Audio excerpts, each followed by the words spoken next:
Welcome everyone for Bharat Electronics Q4 21 results discussion. So we have with us the management of Bharat Electronics represented by Mr. Gautama, Chairman and Managing Director, Ms. Anandi Ramalingam, Director Marketing, Mr. Batra, Director Finance, and Mr. Srinivas, Company Secretary. So we will start with a brief opening remarks from the management, post which then we will open up the floor for Q&A.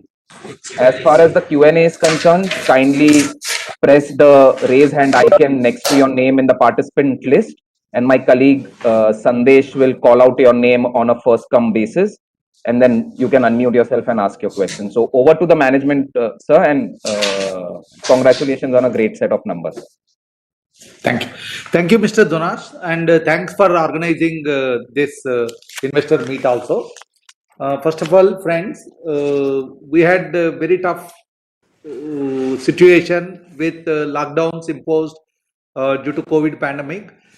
Many customers who were supposed to come and visit us were unable to do the visits and accept our inventory. In spite of that, the best possible effort we have put in, and we were able to achieve a great turnover. So we have grown in turnover by about 9.6%.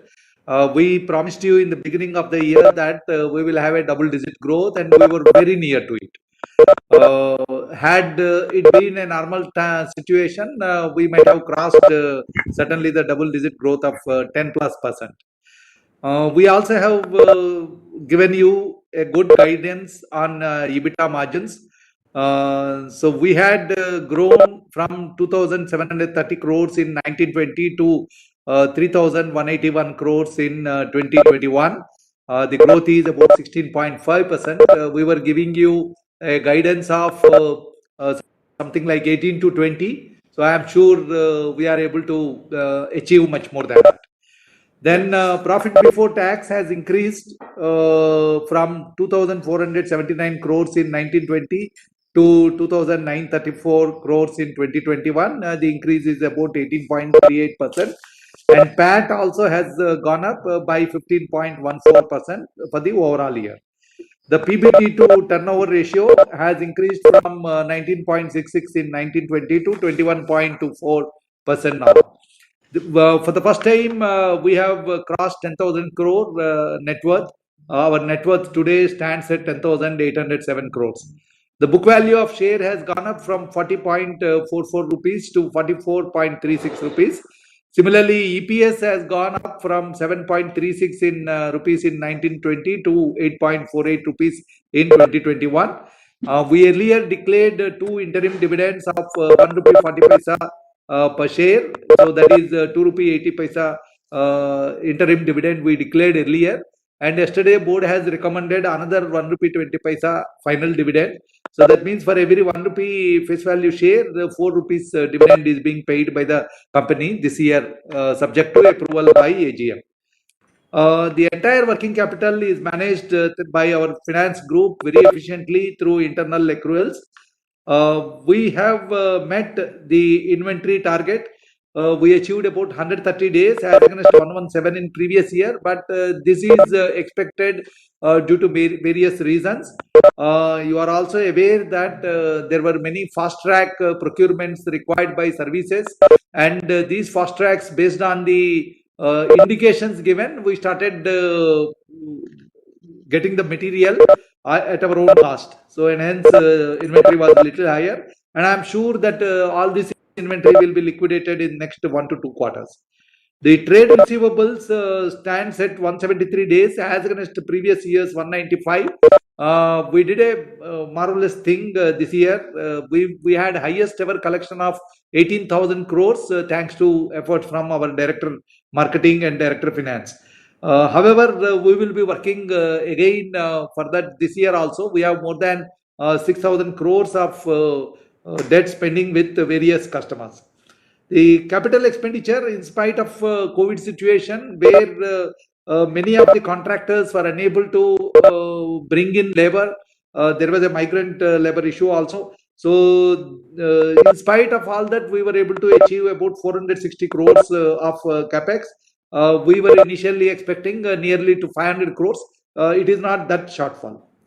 Then we had a R&D expenditure of about 873 crores, and here also a couple of projects could not be completed, spent on time due to the pandemic situation. Now we are standing with a very good order book of about 54,000 crores at this point of time. And let me begin our expectations for the coming year by saying that we are quite confident that this year we will have a double-digit growth, which will be between 15 to 17% in our expectation. And we also expect EBITDA margins this time on a much higher side. We will be aiming between 20 to 22%. And I also expect order acquisition. We have very strong order acquisition this year. We expect 15 to 17,000 crores of order acquisition this year. The details are the sections where we are likely to get. Our director marketing will be giving you the brief. So with this opening, I feel we are poised for our double-digit growth story, much stronger than what it was last 2 years, in fact, due to pandemic. We have taken up new products this year. In healthcare, we have got already order for 25,000 the oxygen concentrators from ONGC. We are going to deliver the first lot end of this month, and we will be completing in next 2 months. And we expect this product to have much more larger quantity orders coming in future. The COVID third wave is also expected, wherein probably even every household may have to have an oxygen concentrator. So we are going to bring a best value for your money in oxygen concentrator. Similarly, this year we have tied up with Renalex company for manufacturing dialysis machines. This also will be a very good medical electronic product that will be coming out from Bharat Electronics. And there is a huge demand for dialysis machines all through India. And we hope we will be establishing a big market for this product also. So this is on diversification. Last year we already entered into ammunition products, and we have already got a good order for ammunition based product from one of the defense service. So we have really diversified into different areas, which will be the key drivers for Bharat Electronics to catch up double-digit growth in the coming years. Thank you.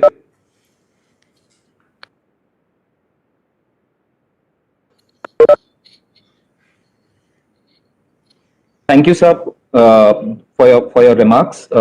Before we open up the floor for Q&A, I would want to thank Mr. Gautama, and probably this is his last public conference as CMD of Dell.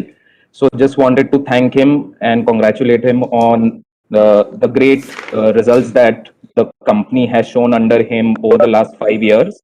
And sir, wish you all the best for your future endeavors. Thank you. Thank you. We can start the Q&A.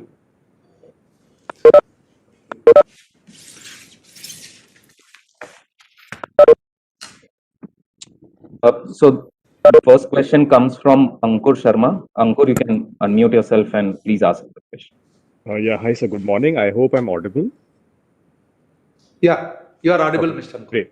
Great, sir. So thank you so much for your time. Actually, first I had two requests. One, if you could possibly have these analyst calls maybe every quarter or half year, that would be great, so that kind of helps us understand the numbers a lot better, straight from your side. So that was one. And secondly, on the balance sheet side also, if you could start disclosing, like you disclose every half year and full year, the details of debtors, creditors, all of those cash balances. I think post the Indian transition, we've kind of started clubbing all these numbers together. So it makes it very difficult to analyze these numbers without talking to you. So those were my two requests before Yeah. I kind of, if you could just have. Good suggestion, Mr. Ankur. We certainly would love to meet you at least twice in a year. Quarterly may not be possible, but we can do twice in a year investor meet where we can explain the position, where we stand with respect to the set targets and what are the strategies the management is going to have for the future growth. The second point, we are compliant to the SEBI guidelines in terms of our quarterly results. But some of the additional information, what you are looking for, etc., that also we can consider in bringing out a better format in which we can share the numbers with you. So unfortunately, Bharat Electronics being a defense company, and we are the main source for the country for self-reliance and indigenization in electronic equipment required by the defense services. We still have large dependency on nominated orders from the government. And here government is market creator for us, and at the end government also has to pay. So sometimes we will not be able to bring out details which will look as if we are complaining against our own government, and thanks to them only we were able to get some of the products nominated to us. So we have to balance it out.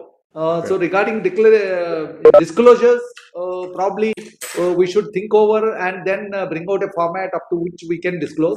But coming to your suggestion, where we can meet and explain to you face to face, we can have 2 investors meets in a year, 6 monthly. Sure. That we will ensure.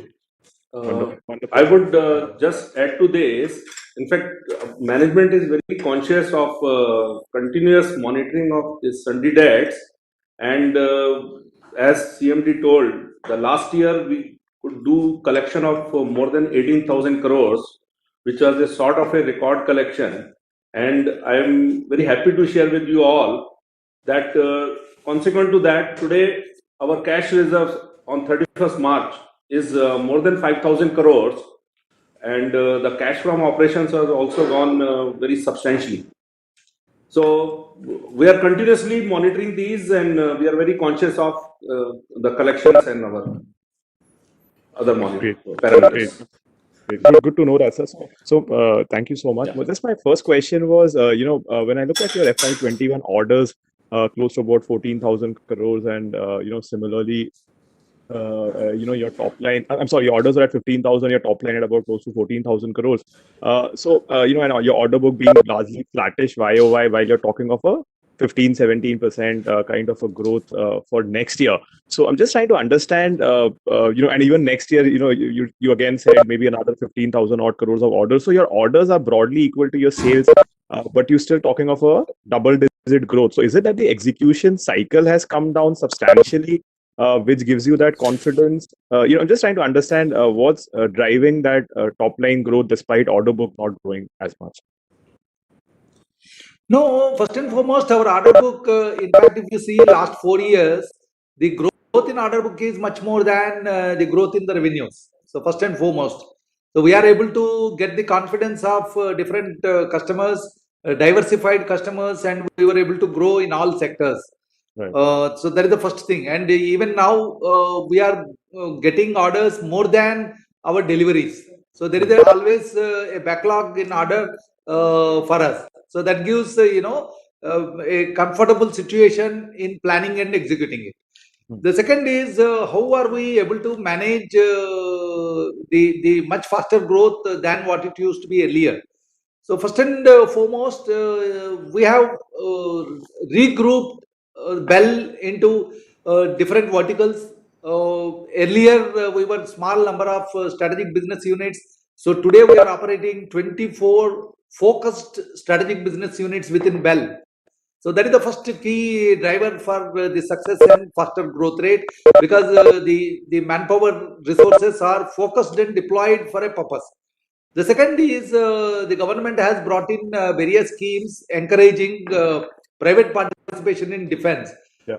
So the public procurement policy, the GFR 2020, etc., are drivers for us to engage much better private participation in our growth story.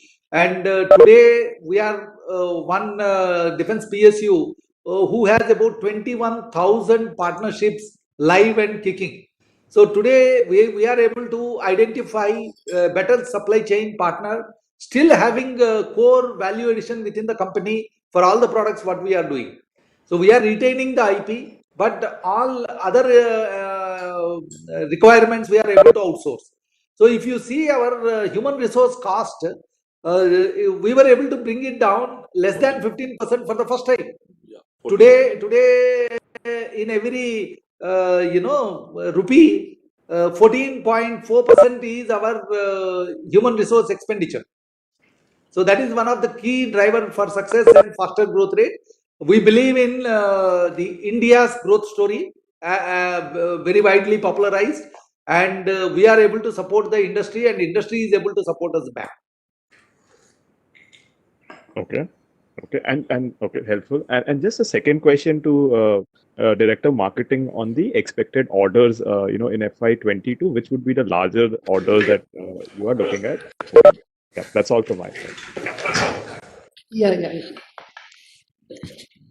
See, I will broadly tell you the segment wise. Of course, we are not able to mention the actual programs, but in the army segment, we are expecting about 4,000 to 5,000 crores of order. In naval segment, about 3,000 to 4,000. In Air Force, about 8 to 10,000. And non-defense around 3,000. So it is actually little more than 17,000, but then we are, even if we take a probability of 90% of all this maturing, it will come to around 17,000 crores. So lot of leads are in place. Some of the PNCs have got concluded last year, which we expect to get the order in the current, maybe current quarter. And further, by the end of the year, we are sure to cross about 17,000 crores. And ma'am, this includes I the will QR just scan? Sorry. expand. Yeah. I will just expand. You are aware the Army Akash program, the 2 regiments, Army is about to place the order, and we are likely to get this anytime now. So there is a big order. We will be getting it through Bharat Dynamics, BDL. They are the lead integrators. So there is one program which is well aware for all the investors. Now, other than that, there are large number of electronic warfare systems for which we have concluded negotiations, and they are at different approval stage for signing the contract. The draft contracts are submitted to the users, and we expect the contracts to come in shortly. So they are going to add huge value to us. Coming to your question on QR-SAM is under user evaluation right now. And as you are aware, the user evaluation of Army takes at summertime, winter time, then they do it in desert, high altitude. So they have to plan the exercise along with the regular exercise of Army. So dovetailing of our equipment trials along with their other plans has to be done. But right now equipment is under user evaluation, and so far all the trials done are highly successful. Yeah. So we are confident that before the year, that is financial year closure, March 2022, we expect QR-SAM trials will be completed, whereas the order may not be placed by 2022, it will come in 22-23. So just to add to that, Army is trying to take an approval for the AON for this particular program. So as CMD said, it will surely, we hope that it will materialize at least by March 23. Ankur, can you just join back in the queue for more questions, as we have a long queue? No, I'm done. Thank you. The next question is from Bhavin Vitlani. Bhavin, you can unmute yourself, please. Thank you for the opportunity, and congratulations for a great set of numbers. So my question is on the working capital. A commendable job indeed by bringing down. But if we go back in history, BEL used to work on a negative working capital cycle. Do you see a possibility of these days coming back, or maybe do you see a headroom for improvement in what we have achieved in the current financial year? See, so far my memory goes, we were never on negative working capital, at least in the last 2 to 4 years. And working capital continuously is improving. As you see, the Sunday debtors have come down, cash reserves have gone up, inventory is slightly higher, but that is definitely going to help us in faster execution of all those emergency procurement order which we got at the fag end of the last year. And today, in fact, we are operating at the current ratio of 1.41. And the biggest advantage with us is that all our working capital needs we are able to fulfill through our internal accruals. So it doesn't bring us any extra cost. So working capital is quite strong. That's what I feel. So, Okay, if analysts normally see on a quarter to quarter basis. Yeah. So you see some of the quarters, probably yes, your concern was genuine. But let me again tell you that we are still government-owned company, and the government has to make provisions for various unexpected requirements, especially during a pandemic of a century kind of situation. So because of that also, sometimes the expected payment cycle from our clients misses, and we will be in some quarters we may be a little stressed. But let me assure you that as of now we are a zero debt company, and we would like to continue with that because of the strong cash reserves what we have got. But in a situation where we are forced to go for debt, we are not look back for taking debt if required for a short. In fact, our philosophy is very simple, which is, of course, is a good economic principle as well. That long-term assets we want to finance through the long-term finances.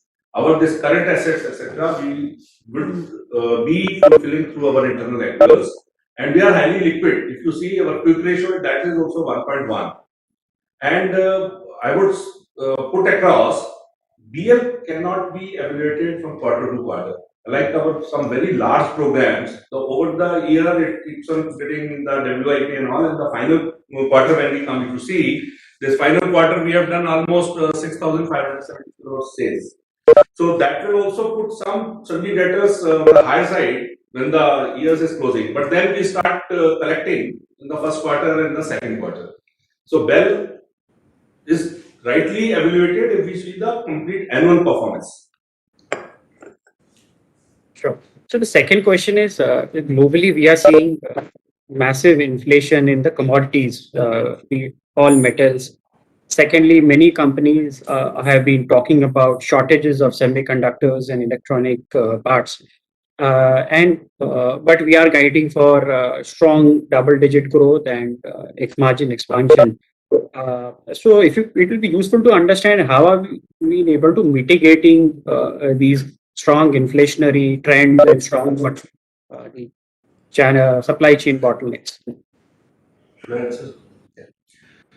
See, the kind of product range and the high technology segment we operate. So this commodity prices increase or fluctuation, it doesn't affect us that much. And the core strength of BL is our indigenous developments. So with the continuously development through our very high investments in our research and development, and having our own setups like Central Research Laboratories, Product Development Innovation Center, etc.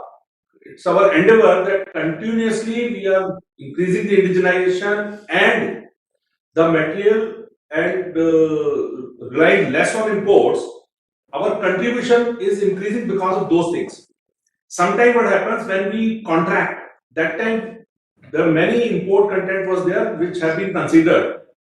Later on, while the execution, our R&D team, which is almost 50% of our complete manpower, so they are bringing down the contribution more by reducing reliance on the import and our own indigenous product. So that's the reason that we are able to increase the margins, and which we'll keep on doing year on year. And this commodity prices, the metal is going up and all, that doesn't affect much. Thank you. Just last question. Certainly, I would like to add here, certainly we take from your question a word of caution. Yes, the pandemic may create such a panic scenario all over the world because it's a global shutdown. It is not just shutdown in India. So there is a large number of large industries where the chip manufacturing is happening. They are also under shutdown or performing at a reduced scale of operations. So certainly it is going to hit the semiconductor industry as days go by. And second is it also depends on how fast the 5G deployment will happen in many of the countries. So the semiconductor consumption will be driven by the 5G requirement, in my opinion. And if many of the countries, due to pandemic and their revised objectives, their ability to spend on 5G comes down, then probably the situation will not be a problem for Bell. But in case, in spite of pandemic, all the countries in the globe start looking forward for changing to 5G, I can tell you there will be a scarcity of chipsets which we need for building the military grade product. So that is going to be a terrible situation for us. The only solution for that is India should come up with its own foundry. The government is still trying to find a good industry partner, which will happen. Bell is keen to partner with any industry partner in establishing a foundry in the country. So we are also keen to join them and make that a successful program. So ultimately, self-reliance will come when we create a foundry for our own in the country. In fact, just on this, what CMD said, when I replied, it was basically on the metal prices and all. Of course, semiconductor is one of our key inputs. So, of course, we will be keeping a close eye on that. But on the other side, like we, as you all know, that Bell is entering into the electric vehicle segment. Now, one of the key inputs for this electric vehicle segment is the lithium-ion, the batteries and cells. We have already entered for making the battery packs. Now we are on lookout to set up our own indigenous plant making the lithium-ion cells. Now, when these get materialized, we will be going for we are not shying of, as CMD said, of the loans, and we will be financing because their investment is in the tune of 500 to 1,000 crores. So we will be going for those. So there also, once we make this indigenously, we will be able to mitigate the risk of all that the supply chain disruptions because of the China and other and this the EV cells, the price variation will take place in the country. So just last question from my side. On a 3-year basis, if you could highlight what are the key programs that we could expect, and if you could put a value on that, that will be really helpful.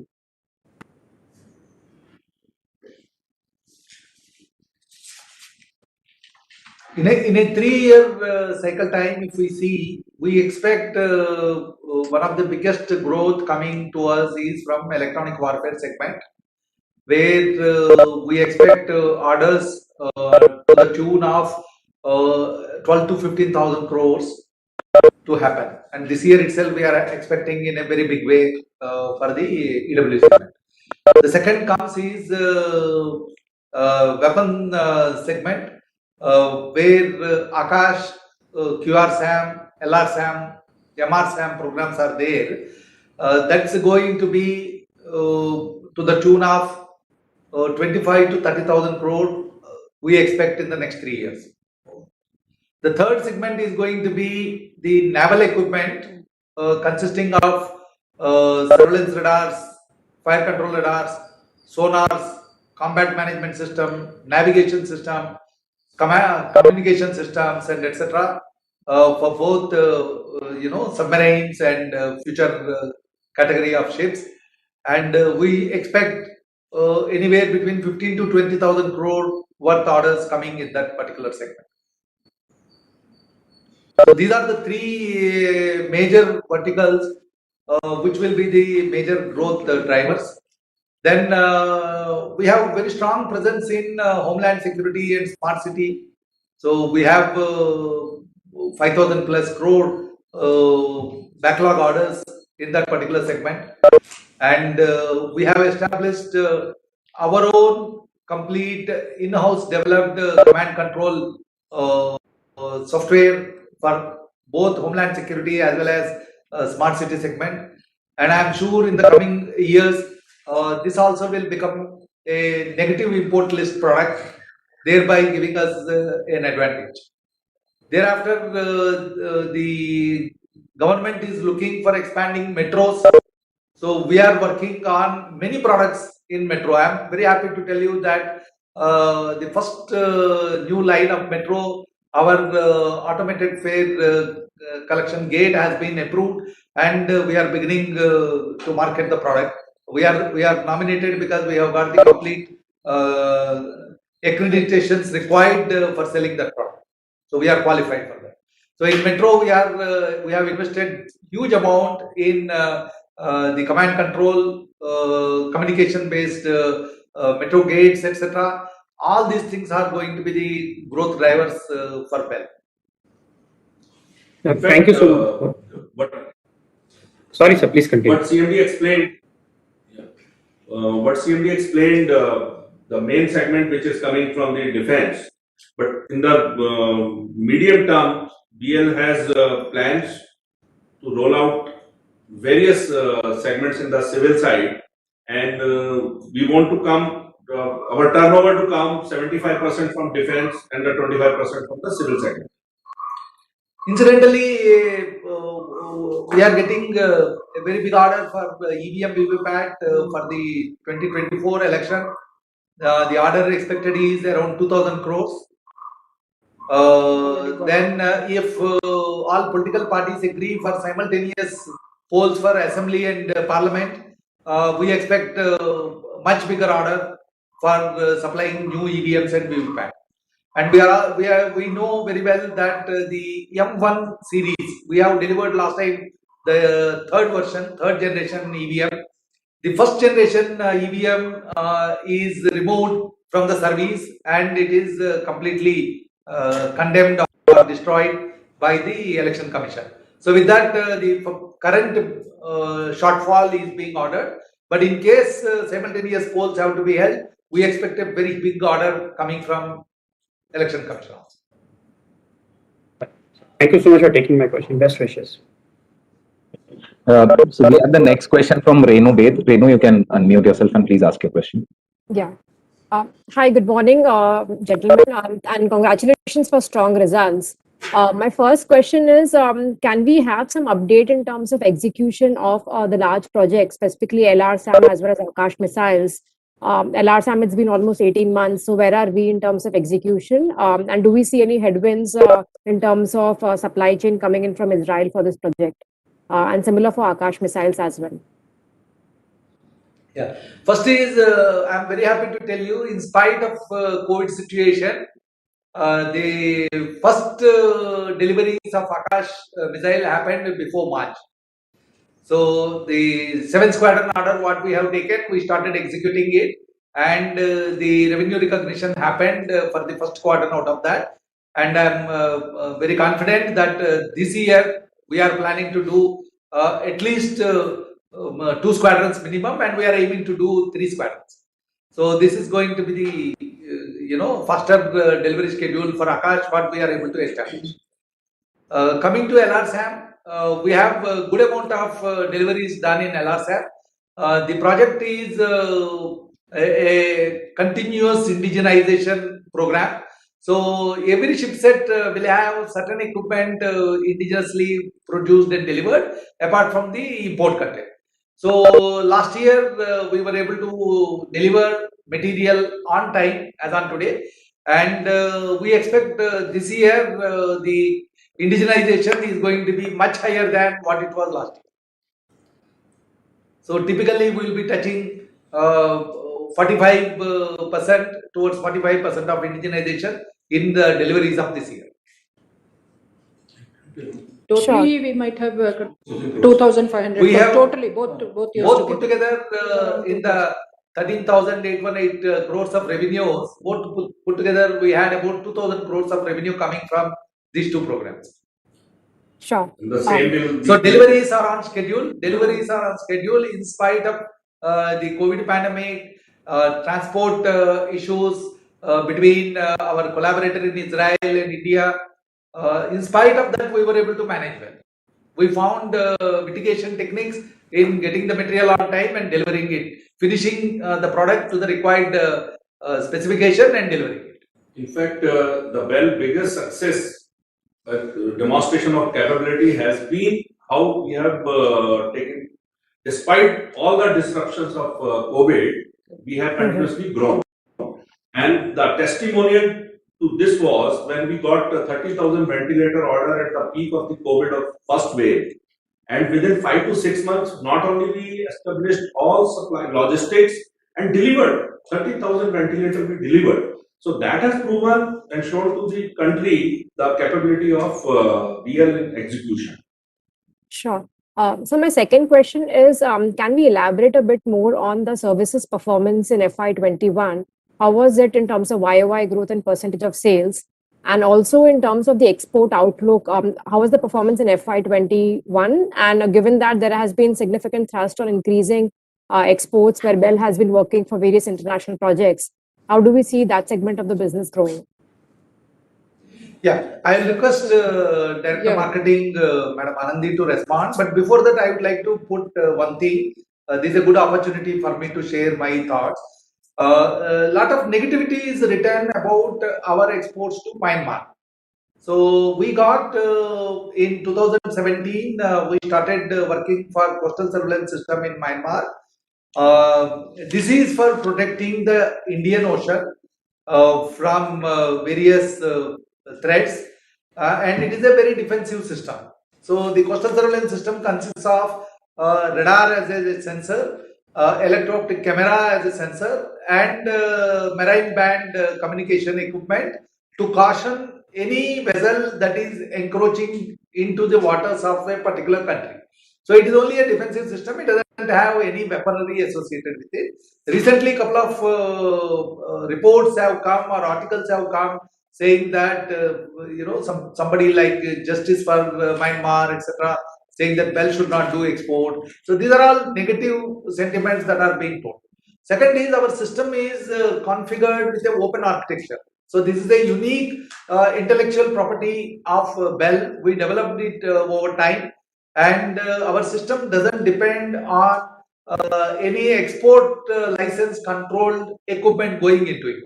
So we build it with readily available COTS solutions, which are cheaper, and smaller countries will be able to afford having a state-of-the-art system meeting their requirement at a very low price. So that is a unique architecture what Bell has developed. The entire command control software is from Bell. So we started deliveries as per the contract in spite of the COVID, in spite of the political unrest. The contract came to us during the civil administration. When the democratically elected government was there, it is duly approved and given, and hence we are duty bound to execute that contract. So incidentally, we have this year very good revenue coming from exports. I request my Director Marketing to take happiness in briefing you about this.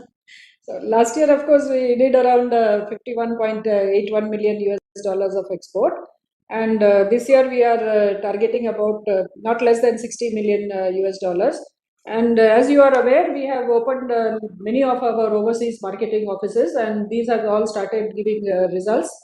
So we have been participating in many tenders. There are strong leads available. Right now, the order book from export is about 1,200 crores.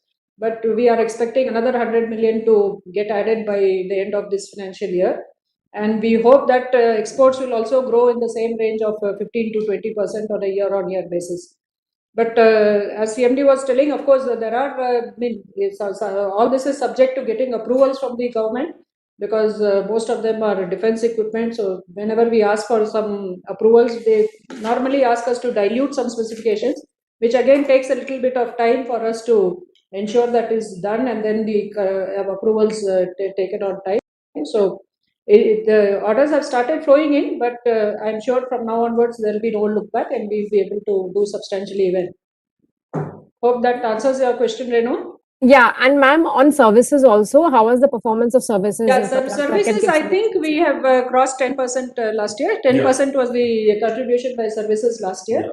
And Same will continue. 10 to 12% will continue. Maybe a little more because of all these ventilators and oxygen concentrators and all. It may come to 10 to 12%.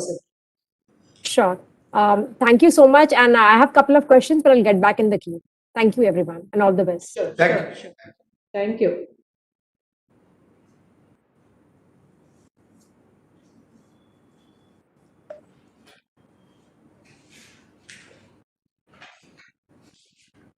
Hello. Hello. Yeah. The next question is from the line of Mr. Kirti. So you can unmute your line and ask the question. Thanks a lot for the opportunity, sir. My first question is with regard to our order inflow for the next 2 years.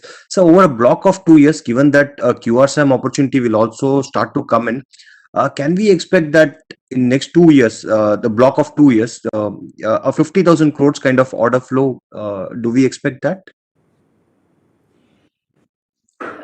Yes, we can expect, but then see, the QRSAM program is such a huge program, so it all depends on the budget availability with the government.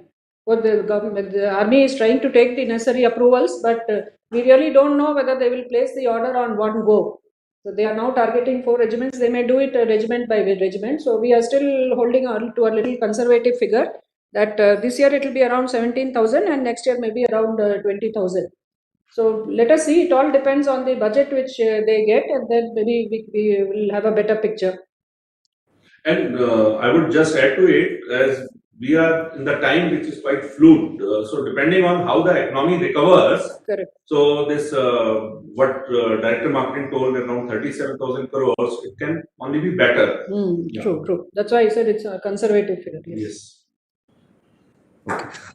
Sir, my next question is with regard to our non-defense initiatives. From single digit, we want to grow to 20%. What has been the progress in rail, in terms of space, in terms of aerospace, in terms of metro and healthcare? All these 5 areas. Can you give a line or two each? What is the progress we are doing, and how the growth is ramping up in each of the stages? It would be great, sir. Yeah. I'll come back in the reverse order. First is healthcare. Healthcare today, we are an established supply chain partner for HLL and Ministry of Health. So they believed in the capability of BEL in producing any proven design healthcare product. So ventilators is one good example. We made the first set of 30,000 ventilator based on design from Messrs. Canray, Mysore. We thank them for making us knowledgeable in designing a ventilator today. So the next ventilator is going to be from BEL, and it will be a world class, meeting all the best ventilator performance on par and still affordable. So we will be continuously present in that. So we added this year in healthcare 2 products. The first product where we got orders is 25,000 numbers of oxygen concentrators, which we are going to deliver. The second product is hemodialysis machine. As I told, this dialysis machine, we have taken technology transfer from Renalix, and the first models are likely to come in another 1.5-2 months time. So medical is going to grow much bigger than what we originally thought of, and we are very happy that we are able to service the current pandemic situation.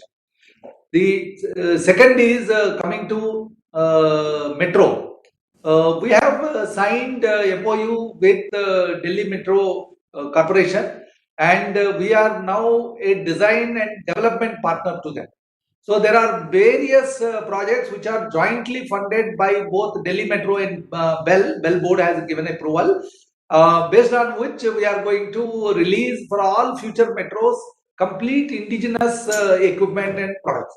And also the other metros which were established a couple of years back with some of the imported equipment, they all require midlife upgrade or replacement, and that we are going to do with the indigenization. So we have automated fare collection, we have communication based doors, and we have got automated train traffic control system and so forth. So these products are going to be standard, and they will be certainly put in negative import list, like what the Defense Ministry has done even for the metros. Incidentally, the point of sale machine, we have completed trials with the Bombay Transport Corporation, and we are sure that this year we will be able to introduce handheld POS machine for automatic fare collection. This is part of National Common Mobility Card. That is the initiative from government that you have a mobility card. Anywhere in India, you can travel without any restriction. So we are part of that, and we are working for that. And we are tying up with SBI, an opportunity to make even the cards for them, smart cards for them. So we have put our growth opportunity in all the segments in that particular situation. The other civilian segment we are looking for very deeply is under e-vehicle.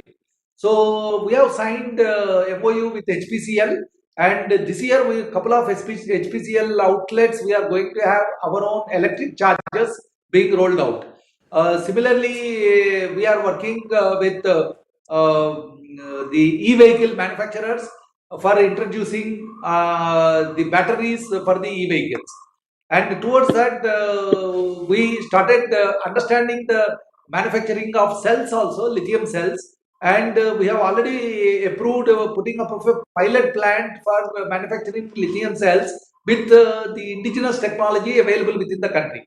But we are not averse to tie up with a good foreign TOT partner for establishing a large scale lithium battery cell and battery manufacturing for the e-vehicle.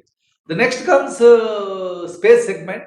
As you are aware, we are selected under EOI for competing for building PSLV rockets.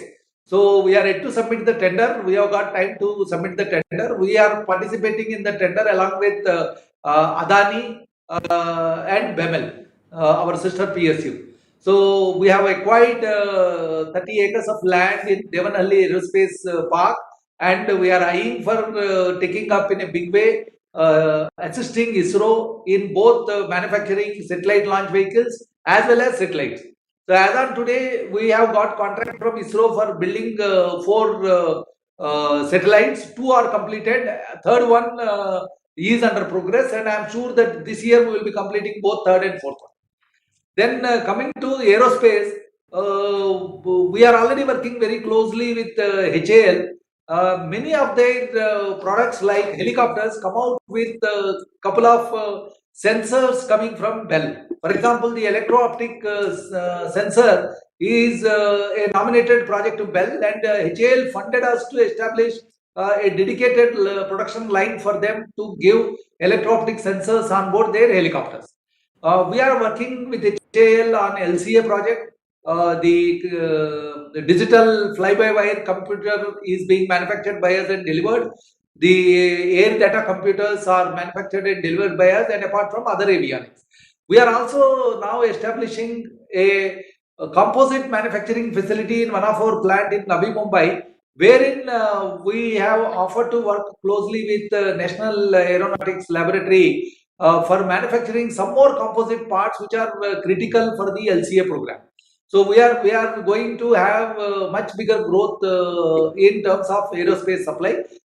Incidentally, we have signed the order from Rosoboron Export for manufacturing hoses for avionics, helicopters, basically Russian helicopters, and we are also going to do the navigational equipment which are fitted on the Russian platforms in one of our SBU under the offset contract coming from Rosoboron.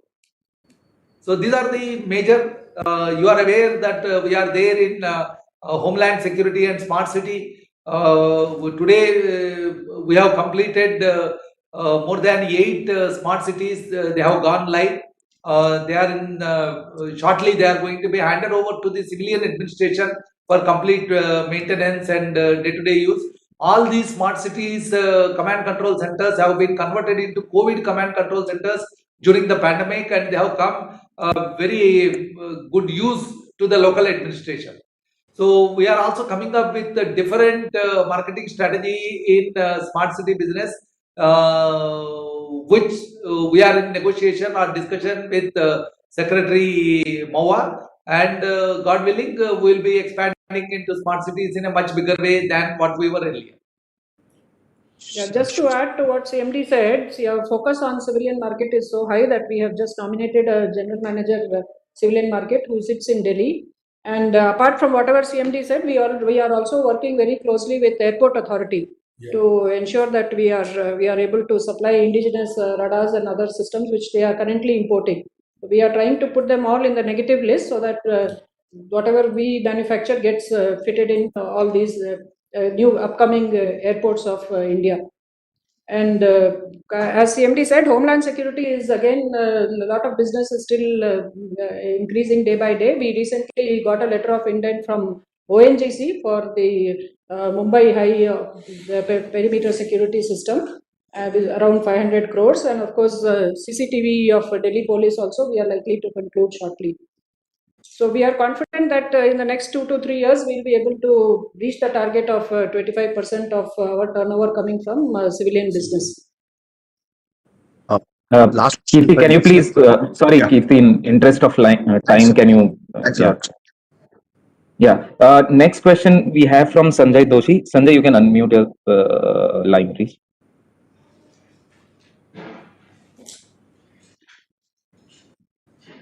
Sanjay?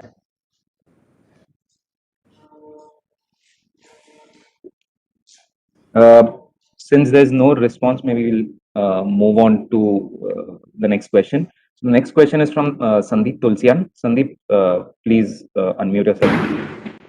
Yeah, a very good morning, gentlemen. My first question is pertaining to the employee costs. You briefly commented about it in your opening remarks also. They are actually lower on a year-on-year basis, and based on whatever revenue guidance we have given in the next 2 years, do you think the employee base would largely remain the same, as in the retirees will be more than the new hirees, or do you think the employee count also to go up in the same proportion as which the top end will increase? If you could give us a broad guidance how this will move. We are shifting the employee competency levels more towards technology and more towards newer skills of manufacturing. So the employee base right now probably is lowest in the recent times, but we expect to add another 1,000 odd human resources in next 2 years time. Because we are catching up on many fronts where we need newer competencies, like we are going for lithium cell manufacturing. We need a lot of chemical engineers in the process control and etc. So we will be recruiting them. Yeah, in fact, as CMD said, in the number terms, we'll be increasing our the technical manpower. But so far as percentage of the our turnover is concerned, every year we are coming down because our growth on that side is higher, and ideally we need to reach around 12%. Lot of outsourcing is also there. Yeah, lot of outsourcing, etc. is also, that is a government plan also, that we should more and more function we should outsource to MSME sector. So every year we are coming down. Last year we were 16%, now 14%, and we want to settle around somewhere 12%. We are shutting down some of our internal operations and going for outsourcing. For example, we used to have a huge number of officers doing internal audit function. Yeah. So slowly we started outsourcing internal audit function. There are good audit firms available from the outside, so who do a very good job. They are servicing the MNCs also. So we are utilizing their services so that our manpower can be shifted more towards technical side. Got it. Thanks. So second question is, Sorry, Sandeep, just in the interest of time, we just have about 10 minutes or okay, less. sure. So, yeah, Okay. please. Thanks. The next question is from Abhishek Poddar. Abhishek, you can unmute yourself. Good morning and congratulations on good results. So one question regarding the regarding the indigenization. You had said that the contribution margin is imports coming down. Could you give some sense that what it was in 3 years back? What is the import component now, and how do you see that moving in 2 to 3 years time? Import content. We have a MOU target with the Ministry of Defence in ensuring that the import content comes down year on year. The target specified for us, if I remember offhand, is about 10%. And the import content depends on mix of products which we are delivering that particular year. A year where we deliver a large number of LRSAM systems, the import content is quite naturally going to be quite high. The year where we deliver our own in-house design developed product like electronic voting machine, VVPAT, etc., the import content is going to be quite low. So it is going to swing based on the product content mix. So certainly what we are doing, as Madam Anandi Ramalingam brought out also, even Mr. Dinesh Patra, our Director of Finance, that what we are doing, we are having a very focused teams of concentrating on the high percentage of import content, and we started taking up indigenization with the effort of industry, with outsourcing, with collaborative partnership, and etc.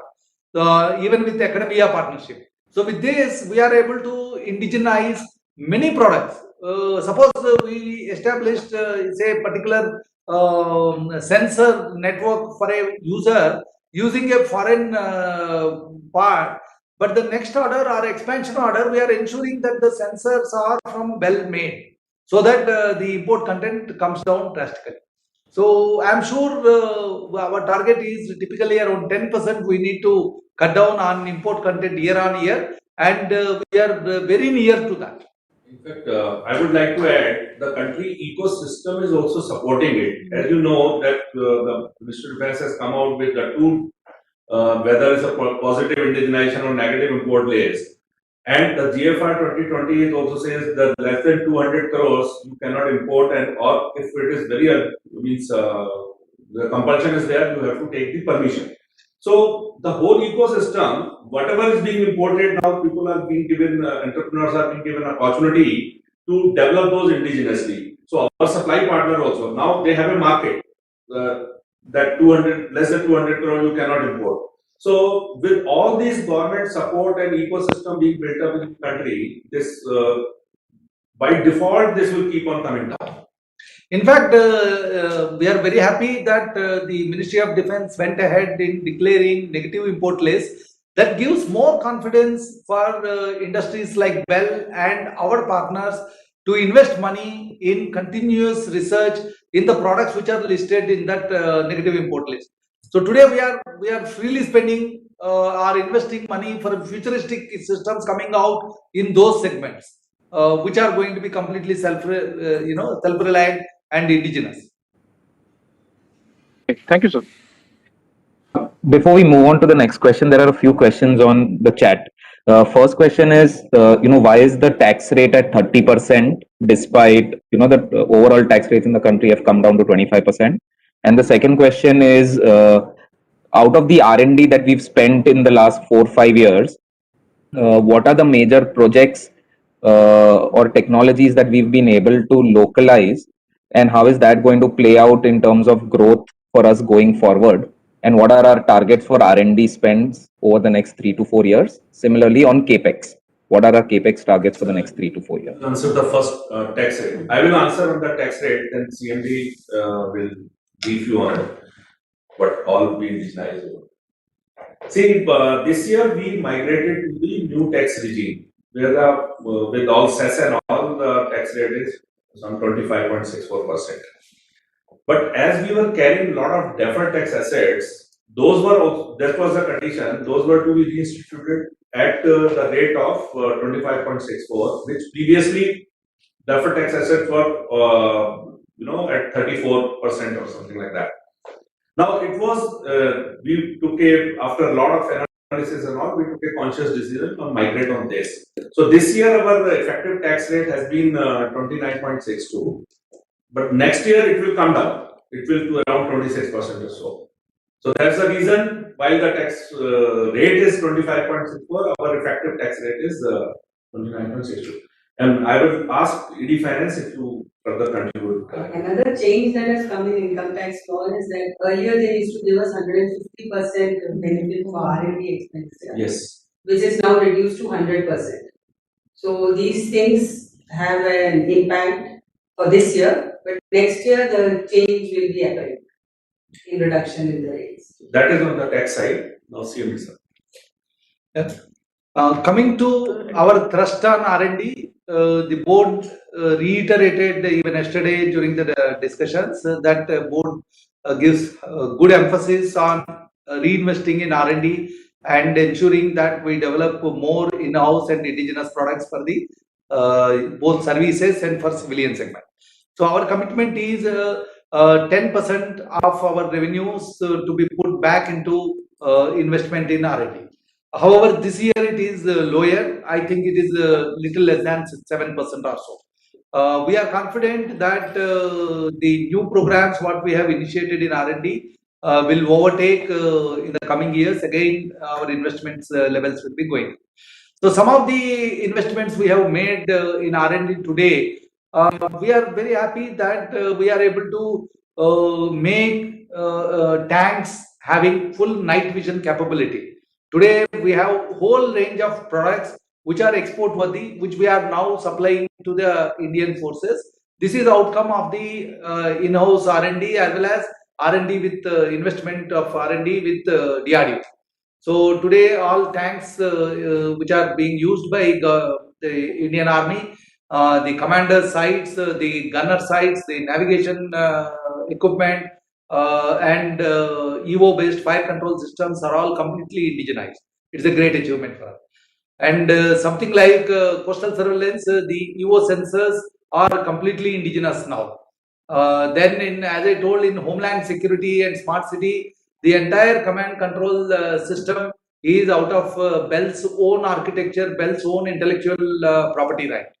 So similarly, we have participated in a competitive tender close-in weapon system for Air Force. It's a huge budget project, and the radar sensor in that, the command control communication is completely out of Bell's own indigenous effort. So similarly, we are putting our R&D and our investments into smart ammunition. We are already there in electronic fuses for ammunition. We now started working on smart ammunition. You are aware that we have already gone into the seekers business for missiles, both in RF and IR seekers. So these are all the big investments what we have done in R&D, which are going to transform the products mix more towards indigenous products. And I'm sure coming years government will be banning many of the further equipment what Bell is able to make under negative import list, and that will benefit us in a very big way. Okay, so thank you, sir. So the next question is from Bharti. Bharti, you can unmute yourself, please. Thank you for the opportunity. So a couple of questions. Firstly, to carry forward on the R&D side, can you help me understand how much of the R&D spends are routed via P&L and how much would be capitalized? Yeah. Can you give that figure? On page 73, we have about capital. 1 minute, madam, we are giving my executive director. Last year, our total R&D expenditure was about 873 crores to be precise, out of which about 60 crores was towards capex in R&D. Remaining was revenue. So when we are in this financial year and going. Hello. I just as a lot of money is going to the revenue side, as our intellectual manpower is our strength in R&D. So capex is of course on the 60 crore side, but the majority is going on this engineer side. Got it. And just to carry forward this further, given that our R&D spends are going to increase to roughly say 10% then and our guidance of margin expansion to 20 to 22% range, this takes into account the increase in the R&D spends, right? Yes. Okay. Sir, my next question is on the civil side. So when we say that our target is on the civil and as in defense and non-defense side is 75-25. So what will be the non-defense portion currently? And Second question on the non-defense side is, earlier you mentioned that you've signed an MOU with Delhi Metro for design and development partnership. So what kind of equity partnership will BEL have? As in, what kind of funding does BEL have to do for growing its non-defense business?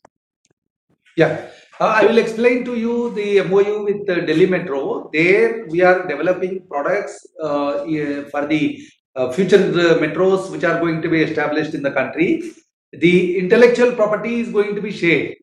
So the investment is going to be made in the research and development 50-50% from both Delhi Metro and BEL. But the production of the products and the delivery is going to be from BEL only. It is not that Delhi Metro is going to start any production unit for producing these products. So production will be with BEL, whereas the IP will lie with both the parties. And for the investments Delhi Metro is making, a royalty-based methodology will be worked out with them for the successful completion of the project. So what is the scope? What kind of products are we developing? Is it, say, signaling telecom related or coach related or anything else? What is the scope that BEL has in this project?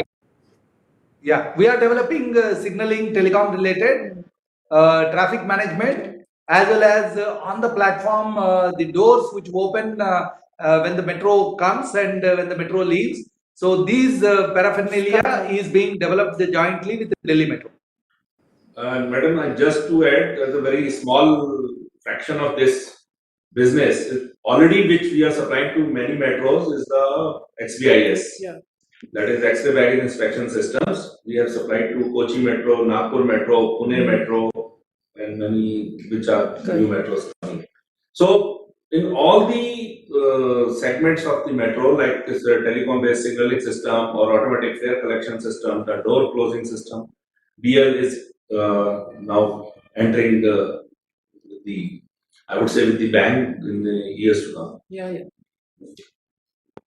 And so what will be the overall capex that we will be doing for growth in the civil? So total capex guidance for BEL, and within that, how much would be towards defense and how much would be towards non-defense?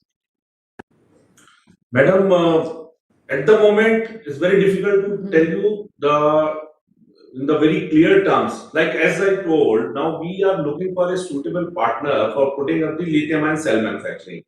There, the investment required will be 500 to 1,000 crore, depending on the partner, whether he's bringing only technology or the equity also, etc., etc.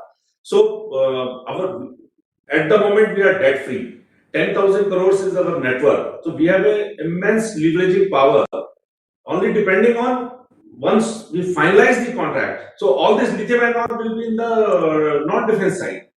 So it will be difficult to give you clear figures at the moment. But we have lot many plans. And all these. Yeah, please. Yes. No, sir, you can continue on the defense side capex. Sir, you would like to say something? Defense, I think 500. Huh? Madam, we are establishing a new EW factory in Hyderabad. We are establishing a new electro-optic factory in Nimaluru near Machilipatnam.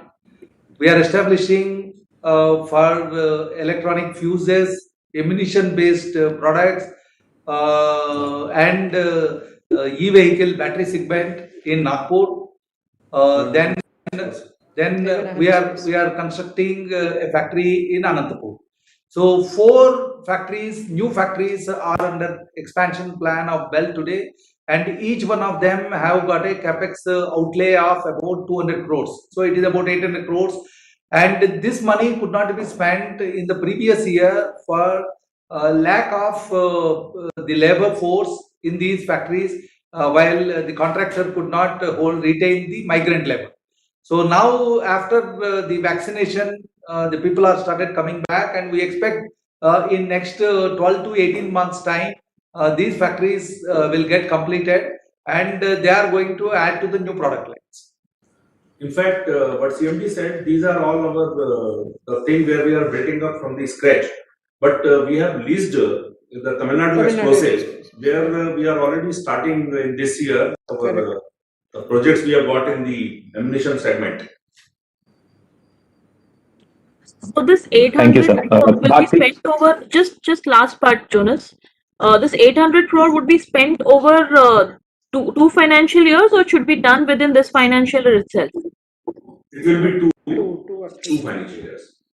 And it And will so just also last- depend now how, just madam, how this third wave will disrupt. If it doesn't, because we would have done by this financial year if we could not have lost last 1.5 years. So all this migrant labor has gone and construction has become difficult. So if everything remain good in the 2 financial years, we start production there at Nimaluru, Correct. Nagpur. In fact, the Nimaluru plant is going to be dedicated on the 75th year of independence.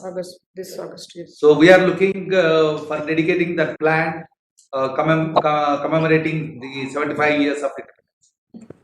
Got it, got it. And so just last part on the lithium ion manufacturing, are we partnering with some company or as a technology partner, or it's a completely in-house developed product? Yeah, we are establishing shortly within this year a pilot plant for manufacturing lithium ion cells. The technology of these cells is given to us by DRDO. However, we wanted to enter into tie-up with a big company who can bring in both technology and capex along with our partnership. So that's what we are looking for it. We are working towards that. We will not be able to reveal details unless we come to a certain level of understanding, which will give comfort to our partner also. Correct. Thank you. The next question is from Gopal. Gopal, you can unmute yourself, please. Yeah, thank you for the opportunity. Sir, few years back, actually, government has given that notification on reducing the margins from 12.5% to 7.5%. Can you just tell us how much is the current order book is still on the older margins, and will this impact our future margins? And the current margins, if I understand it right, is like PBT margins are at 14% X of other income. So how should we look at it in the future? Yeah. First of all, I think this question is basically misguided. You always look for what was on the old margins, profitability given later on 7.5 and all that. But if you see all of the profitability figures, these are in the range of 15 to 20%. How we do it? It's not that government is giving one project on the nomination basis at the 7.5%. Still, we are able to make some 10 to 12% on that. As I explained you, when we took this contract, there was a lot of import content which we, with our indigenous, all this 800, 900 crore what we invest, the outcome of that we are able to do the indigenization and increase the margin and contribution. That is one. Second, my break-even sale is around some 8,000, 8,500 crores. Correct. And my contribution, as you see, the gross margin is some 43%. So after that, whatever additional business I bring, it increases my overall margin. So that is my take on this, that it will not affect BEL's profitability figures. We will be continuously meeting around EBITDA margin in 20 to 22%, whether we have got it on the nomination basis or through the competitive route. It's a good mix, and BEL is continuously evolving to maintain not only the top line guidances but the bottom line also. Yeah. That's my take. And a lot of cost reduction techniques are also being applied continuously, and we try to achieve them. Even if we get it on nomination basis with a lesser margin, we try to see that the margins. Then our effective Yes. supply chain management, etc., Correct. increases the margin. So we should be able to maintain these kind of margins even if that mix changes, right? Yes. Yes. We have maintained over the years. You see, Yeah, we have. EBITDA margin always around 21% of that. Right. Last year, our whatever guidance CMD sir had given last year also on the double-digit growth on the turnover and 20 plus minus 1 EBITDA margin, we have improved upon both the things. Of course, 9.6 we take it as around double-digit just because of the COVID. Sure, sir. Thank you, sir. And also you see, not only these two figures, if you see our return on net worth, we are returning on around the 20%, return on capital is around 25%. So the resources that we have got, we are exploiting it in a much smarter way. Yeah, yeah.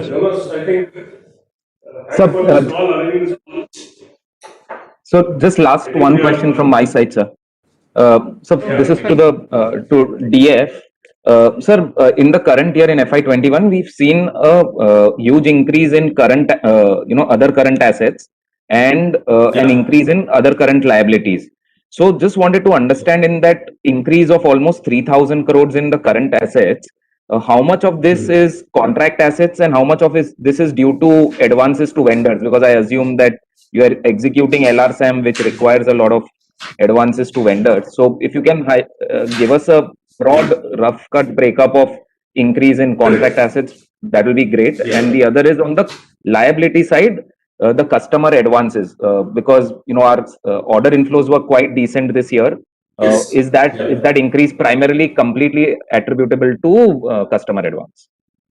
Yeah, correct. See, so far the contract assets are concerned, these have a lot of contract assets of the previous year got converted in the bills and then we could realize. So almost they have remained in the same range, it's around some 4,500 odd crores. And as you know, the contract assets are coming because of the milestone achievements. But as we keep on getting our advances and the stage advances, etc., so it doesn't affect that much financially. Of course, our endeavor is to convert those milestones as to reach the particular milestone of the contract. And as there was very good inflow of the orders in the previous year, which was around some 16,000 odd crores, 15,000 odd crores. So of course, good amount of advances also came. And but all these, as you are seeing our inventory increase, so these advances are against the material procurement, etc. So they go into this our inventories and the sundry debtors and contract assets. They all are getting assimilated there. Got it. Thanks a lot, sir. And this was the last question. And thank you for taking time out, and all the very best for the next years. Thank you. Thank you. Thank you, Mr. Jana.